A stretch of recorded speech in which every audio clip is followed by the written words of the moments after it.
Assalamualaikum warahmatullahi wabarakatuh. My name is Tsabita Husna. I'm from Physics Education, Sriwijaya University. Now I want to tell about elementary particles. In physics, particles that cannot be broken down into any other particles are called elementary particles. The term elementary particles also is used more loosely to include some subatomic particles that are composed of other particles. To avoid particles that cannot be broken further are sometimes called fundamental particles to avoid confusion. These fundamental particles provide the basic units that make up all matter and energy in the universe. Scientists and philosophers have sought it to identify and study elementary particles since ancient time.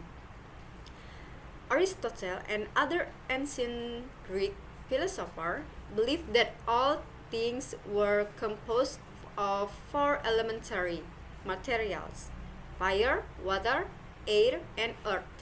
People in other ancient cultures developed similar notion of basic substances.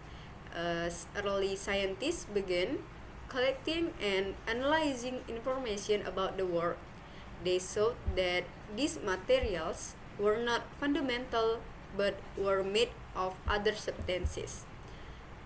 In the 1800s, British physicist John Dalton was so sure he had identified the most basic objects that he called them atom, or Greek for invisible.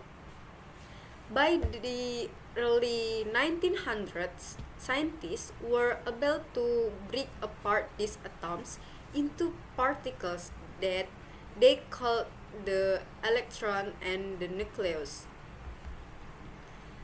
Electrons surround the dense nucleus of an atom. In the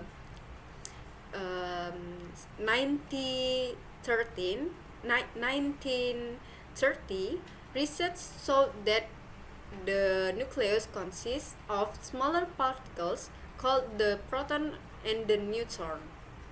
Today, scientists have evidence that the proton and neutron are themselves made up of even smaller particles called quark. Scientists now believe that quarks and three other types of particles, leptons, force-carrying bosons, and Higgs bosons, are truly fundamental and cannot be split into anything smaller. In the 1960s, American physicists Steven Weinberg and Sheldon Glashow and Pakistani physicist Abdus Salam developed a material description of the nature and behavior of elementary particles. Their theory, known as the Standard Model of Particle Physics, has greatly advanced understanding of fundamental particles and force in the universe.